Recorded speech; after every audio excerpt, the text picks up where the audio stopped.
What's going on, guys? My name is Lieben, and today's video is going to be a little different. Instead of working on one of my cars today, what I'm actually going to be doing is showing you some of the tools, or I guess equipment, that I've used that I honestly think has been lifesavers now that I've been working on cars. And honestly, even if you just want to have them on your daily driver, I mean, I keep one of them in my blue 350Z, and the other one I might go ahead and start keeping in it. But here, let me go ahead and show you guys what it is. So this one right here is actually just a battery jump pack. If you can see, this is the case that it comes with, that it holds everything in. It's really small. And this right here is actually a tire inflator. It's charged by your car's accessory outlet. So it's also very small. You can see right here compared to the engine on the Honda, it is they're both very small. But like I said, both of these have been lifesavers for me working on cars, and actually just having them in my car. I once had, I can't remember which one of my Z's was that the battery died when I think I was pouring gas or getting gas in it, and it didn't want to turn on. So I went ahead and used the jump pack, and I was able to get home, and the battery did go bad. That's why it wasn't turning on. But at least with that, I was able to come home and actually check the battery to know it was bad, instead of just being stranded and having to get a hold of one of my family members. So I'm going to go ahead and show you guys both of them, the features that are on it. I'll go ahead and let you know how much I paid for them. I'll see if I can put a link or a picture. I got them both on Amazon. I paid both of them with my own money. This isn't sponsored. So I'll go ahead and show you guys. I believe this one, it said it was currently unavailable. So what I did when I purchased both of these, honestly, I go by the reviews and the ratings. So I always try to balance having something that's budget wise. Everyone's budget obviously is different. So if you guys can afford something that's even better, well, I mean, it's better for you guys. But I always try to balance having something that's budget wise, but at the same time having good ratings and quality. So that way I'm kind of a little bit more peace of mind that it's going to last me in the long run, and I don't have to worry about if I ever need to use it not working. So I'm going to go ahead and start off here with the battery pack. Let me just go ahead and set my tripod down so I can go ahead and get a better angle while I'm unboxing it or showing you guys what's inside. Okay, so here you guys can see the brand that I got, I guess, is Loaf Tech. I honestly have no idea where this was made. I could probably check. I still have the manual in here. But yeah, I believe when I purchased this one, it was $50 and some change with tax. So like I said, I honestly, for how much I've used it, I've definitely gotten my money's worth on this, it just being $50. But it comes with a box, and then inside of the box you get this little pouch with everything in it. I've gotten rid of the box. It just got worn down and all just beat up by having it and using it around, so I don't have it anymore. So now I just keep this little pouch here with everything's in it, and it's honestly, it's not like a soft pouch. If you guys can listen to this, it has some, I guess, at least cardboard or something, so it's kind of protecting it at least. It might not protect it from like big falls or anything like that, or being crushed, but it's definitely better than just having it in a flimsy little bag that doesn't really do anything. But now if I go ahead and open it up here, you guys will see everything that it brings. So here we have the actual connectors that go onto the battery. So here are the ones that go onto the terminal, and then this is what actually connects onto the battery pack. One of the good things about this too is that to prevent anyone from messing it up, the positive and negative terminal on here are different shapes. So there's only one way you could connect this onto the battery pack, and if it's ever not connected correctly, the battery pack actually, I believe it flashes red if something has gone wrong and it's not sending the charge, whereas when it's operating how it should be, it flashes between green and red. That's how you know you're ready to go ahead and jump start the car. So it's actually really handy for anyone who maybe you might not actually be into cars or know that much knowledge about cars. It's really self-explanatory. The manual does a good job of explaining everything too. So now if we set this off to the side, here is the actual charger for the battery pack. You will have to recharge this after you used it. I mean, depending on the kind of battery that you have that you need a jump start, that's how much well, energy or battery you'll drain from the battery pack. And it has, you'll see it has a little bar that shows you how much battery is left on the battery pack. But whenever it gets low, you just go ahead and connect this. It doesn't come with a like the little cube that you actually connect to the outlet. It doesn't come with that. It just comes with the cable. What I've actually done is I had an extra cube for the outlet just lying around, so actually I just keep this on there too in case I'm ever on the go and I still need to charge it. I can just go ahead and do it. I haven't tried to see if the actual accessory port can charge it too. I would assume if you have the connector for the accessory port on the cars, you would be able to. I don't know how. I mean, probably take a long time for you to charge it, because even with this connecting it to an outlet in the house, if you let it go down to like a really low amount, it does take a little bit of time for it to fully charge. Not that long, but I mean, I'd assume that in a car that's providing less electricity going to the battery pack, it would take quite a bit longer. So here is the manual too, for all the information that you will need for it. If any of you guys ever get this specific one, I guess it's all dependent on which one you get, but if you get this specific one, you guys can go ahead and just read that for yourself. All right, and I'll go ahead and show you guys the actual battery jump pack. It comes in this little like bag to protect it, I guess. I mean, I've kept it ever since I've had it. You guys can see by how dirty the bag is now, just to go ahead and help it keep it clean.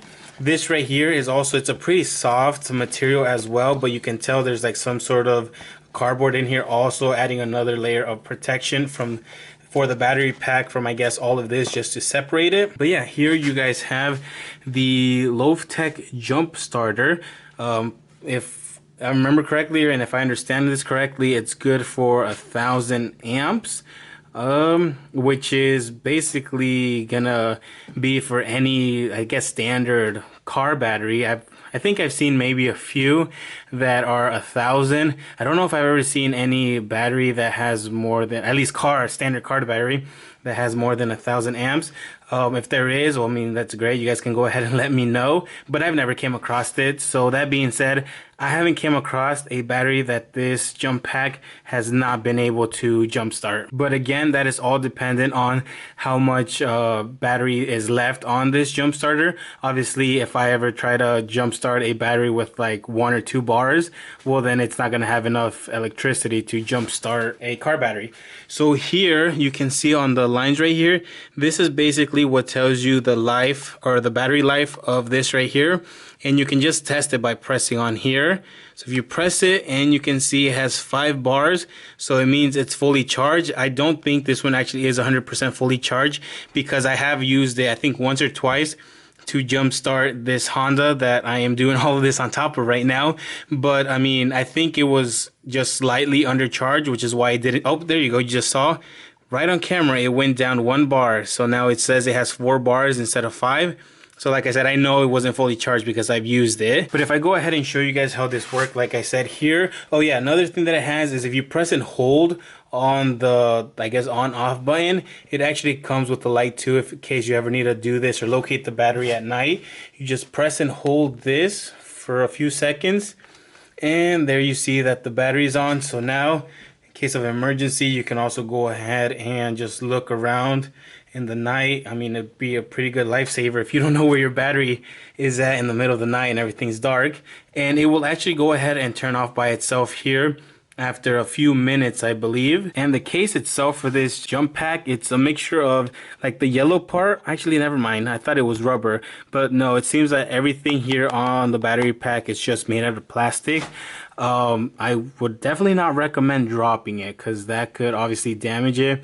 I thought some of these were rubber to kind of help if you ever dropped it, kind of absorb the impact, but no, it seems that everything here is plastic, so you would definitely have to be careful. I don't know if I've ever dropped it. I'm pretty sure I have to have had it at some point. I've had this for 2 years now. I'm not sure if I already said that, but yeah, if you divide that by the 50 bucks that I've already used, I guess you would say that's $25 per year. But I've definitely used it a lot of times during those 2 years, which is why I say it's definitely worth the 50 bucks that I've spent on it. A few moments later. Okay, so I actually stand corrected. That's a good reason why to keep your manuals in case you ever forget. I hardly ever use a light on this, so I really didn't remember. But actually, it is a constant light, so if you don't press the button again, it will stay on, I guess, forever. Instead, if you do a short click on it, it will be a strobe light, I guess, to get someone's attention if it's at night and you need some help. So let's see if that's true. Yep, there you go. But yeah, if you press and hold it, it should eventually turn off all the way. Yep, there you go. So now it's not flashing at all and it's not constant at all. So here are some of the outlets or terminals, I guess, that I wanted to go ahead and show you guys.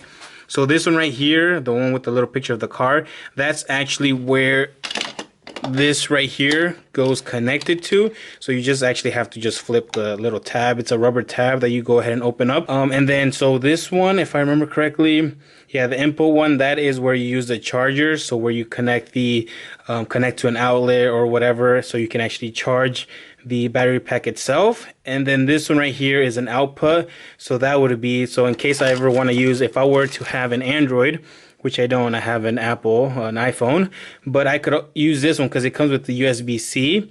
So if I had one of the newer Androids, I could go ahead and connect this instead of connecting this USB-C into the battery pack to charge it. I would connect the USB port on it, so then I could charge your phone. Or if you have a cable for an Apple, you could also do that as well. But yeah, if I go ahead and show you guys, once you connect it, it should start flashing, letting you know that it's ready. So if you connect it here, oh, so it's right here, that's where it starts flashing. So if it ever flashes, at least in this model, if it ever flashes just red, it means that something's wrong. There's probably multiple reasons. It could be a malfunction of the battery pack or whatever. But yeah, when it's flashing green and red, it means you're ready to connect it to the battery. And if we look over here, if I can adjust the camera to the battery. So right there, I believe I have at least one of the terminals in frame.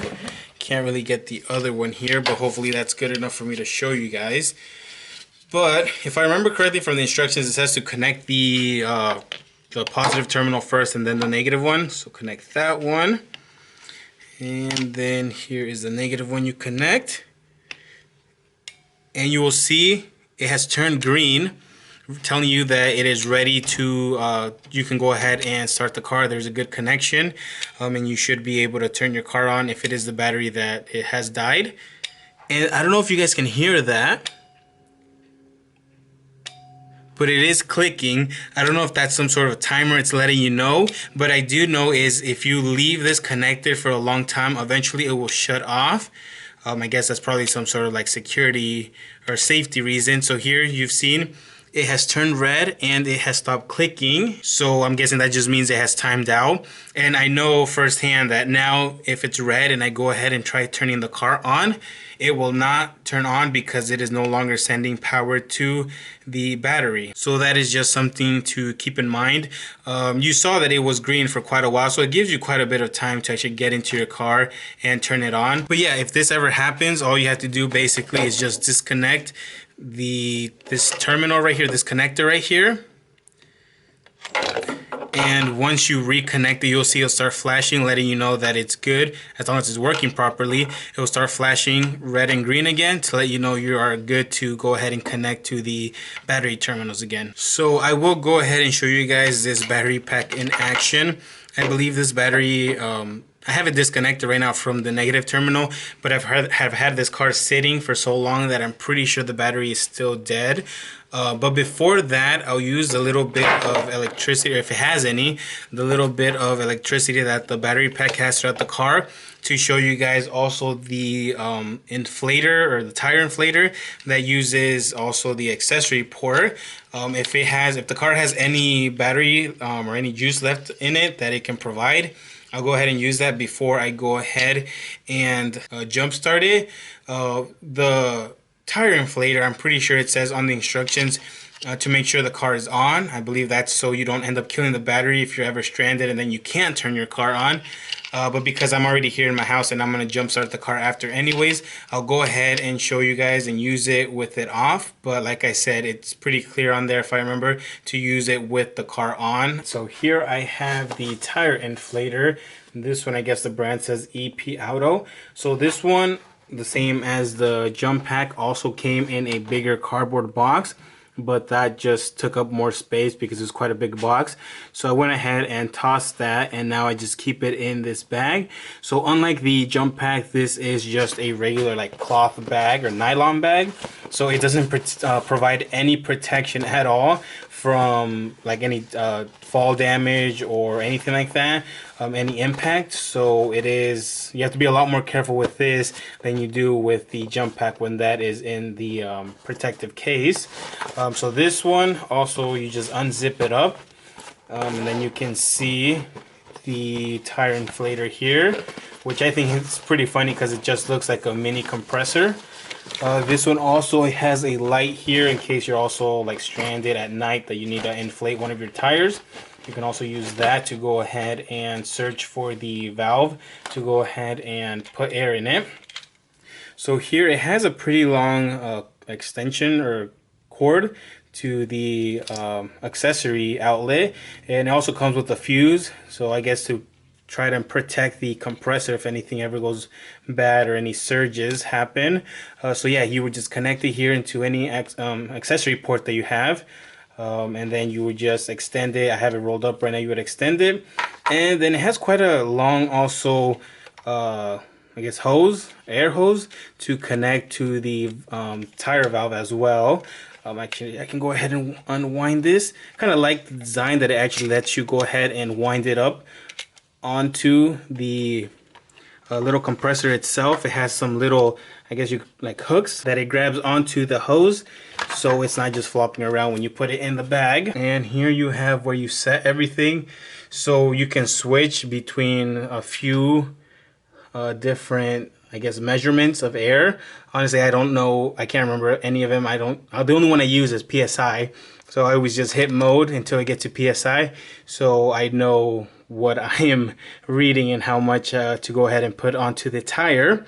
And then basically you set it by hitting either minus if you want less air or you need to add less air onto the tire, and then you hit the plus if you have a tire that requires more air. So what I'll go ahead and do is I'll go ahead and connect the negative terminal onto the battery. Hopefully it has enough juice so that when I go ahead and connect it, it actually turns on the compressor. It has the on switch. You might not be able to see it, but you have an on-off switch right there that once you unwind the air hose, you'll be able to see the on and off switch. If I remember correctly, this one, I got it for $30 and some change after tax. I believe this one is currently still available on Amazon. I think they're still about the same price. I bought this one. I bought it back in December. So I've had this one a lot less than I've had the jump pack, but I've had to use it a few times, and I'm honestly impressed that especially specifically with this Honda, I've used it on all 4 tires, so I know it got pretty hot, so I don't know how much of that it can take constantly, but I was able to get all 4 tires up. Some of them were honestly kind of bad. They hardly had any air, and it was able to pick those up from like a few PSI up to right now. I think they're all like around 40 PSI. I don't know if they've lost air since then, but yeah, I was able to use them all. Like I said, it did get kind of hot, but it was able to do it. I believe it also does come with some warnings that if you yeah, right here, it comes with a warning, caution, it could get hot once it's being used for a little while. It has a little handle right here, so you don't have to grab it like all right here. You could just put like 3 fingers underneath it and you can hold it like that. And me holding it like that, I've never gotten burned, so it's never gotten that hot, or I guess I've never specifically held my hand on there for a long time after it's gotten hot, so I guess I wouldn't know how hot it gets. But yeah, the reason why I got this one was because in case for whatever reason I do end up getting a flat tire and I'm not at home, I can always just go ahead and use this. Or if I'm at home and I'm not able to get the big compressor to any of the cars out there, I can always just take this one out, and as long as the car turns on, I should be good to go. All right, so I'm now inside the car. I've gone ahead and connected it to the accessory port here. I'll go ahead and turn the car on to on. I won't start it, but I'll turn it just to the on position. And I believe it should, don't know what position I have it in right now. Okay, so I just went ahead and looked and I have it on the off position. So I think it still turns on in the off position. It just doesn't start compressing and throwing out air until you switch it onto the on position. So the car is in the on position and you can see even the light, I guess the light just stays on. Here you can see it's in mode, I don't know, you might be able to see right there, it says it's in PSI. That's how it's measuring right now. And I believe you set the tires, like for example, if you want to put 35, can't remember off the top of my head right now what PSI stands for, but if you want to put 35 onto the tires, I believe you set it before you connect it, so you would just press either the positive or negative or the plus or minus depending on where it's set right now. So it's at 40 right now, but if you need to go down, you just go, oops, go down like that. There we go. It was stuck there for a second. So 35, or just slowly goes, it looks like by 5.5 increments. So if you have it off and you go, or I guess we can go ahead and connect it here in a second. If I go ahead and take it onto the battery and connect it while it's off, it will read to you what the pressure is currently, and if it's less than what you have it set to, so let's say one of my tires right now, it's at 35 psi and I need to bring it up to 40 because it sets it's 40, it would automatically start sending air into the tire until it reaches, it usually goes up 0.5, so if you want 40 psi, it'll go to 40.5. I believe it does that because once you're unscrewing the hose from the valve, it will leak for those few seconds that you're unscrewing it. So I think it does that kind of to compensate for the air that will leak out then. But here, let's go back out to the tires and connect this little compressor. All right, so my camera decided to act up on me and not want to save the last little segment that I just recorded, so I'll go ahead and do it again. So basically what I was saying was that here you can see that I have it connected now onto the tire of my Honda Civic. And what I was saying is you can see there still is some slack on the wire and the air hose, so it would be able to reach a car that was maybe a little bit bigger. But once you start getting into those big trucks that you might have an extended cab or double family cab along with a long bed, you might run into some issues that unless you have an accessory port further down in the cab, it might, or in the bed, you might not be able to reach the back tires. So that is something to keep in mind. So far I've only ever had to use these on cars. Obviously my blue 350Z is smaller because it's just a coupe, so it doesn't have any problems reaching those, all four of those tires. I've tried it on both my sister's and my mom's cars, and those ones have all, it's been able to reach all four of those tires. So if you have like a sedan or a smaller car, you really won't have any issues reaching all four of those tires. But when it comes to bigger, maybe also vans that are, you know, pretty long, you might have some issues with those too. So here we can see that the little compressor here is saying that the tire right now has 39 psi. Now we have it set to have 40, so once I press the on button and turn it on, it will start sending air onto the tire until it reaches the 40 psi. So I'll go ahead and do that here.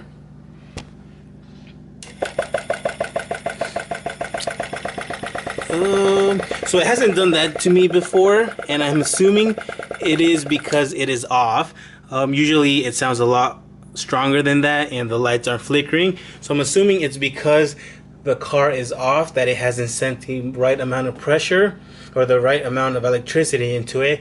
And I want to give it a fair, I guess, review or show you guys how it really works. So in that case, I'll go ahead and turn the car on with the jumper pack, show you guys how that works, and then show you guys how it looks once the car is actually on. You might not be able to hear me speak that well over the car running, but at least you guys will be able to see how the compressor works once it's receiving the right amount of electricity. Alright, so this is my third time trying to record this. The camera keeps on falling and then not wanting to save the recording, but third time's a charm, so here we go. I've gone ahead and connect both of the terminals, the negative and the positive. I have the battery pack right here and the connectors right here. So I'll go ahead and connect them. see the lights now flashing. So now I'll go ahead and connect the positive first and then the negative, and it should give me a few moments to go ahead and turn the car on. And hopefully now you guys don't fall and the camera decides to save the recording.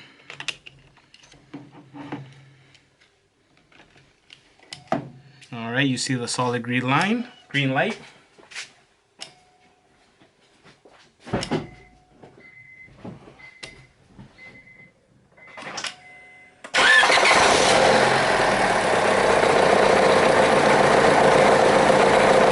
Here you guys can see that after I've gone ahead and turned the car on, it turns off automatically. So the light's red, saying that it's not sending any more electricity onto it.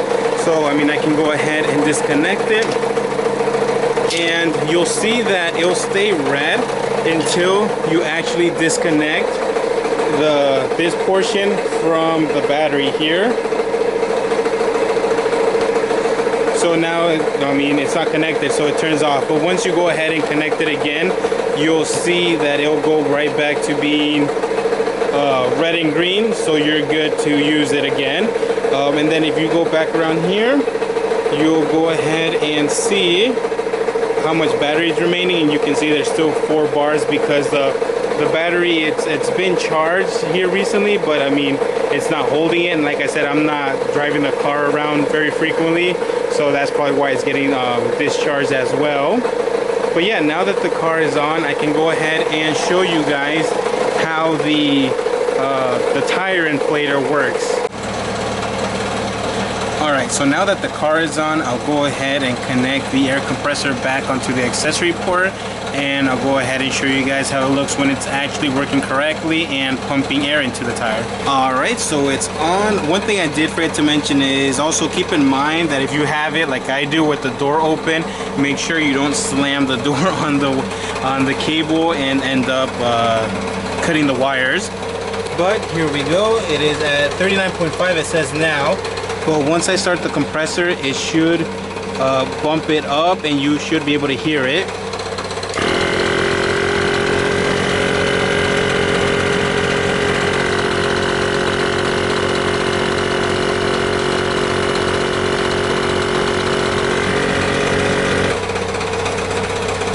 So there you go, you can see it was very quick because it was almost up to the 40 psi anyways. But now I'll go ahead and unscrew the hose from the valve, and you should also hear probably that there will be some air leak out.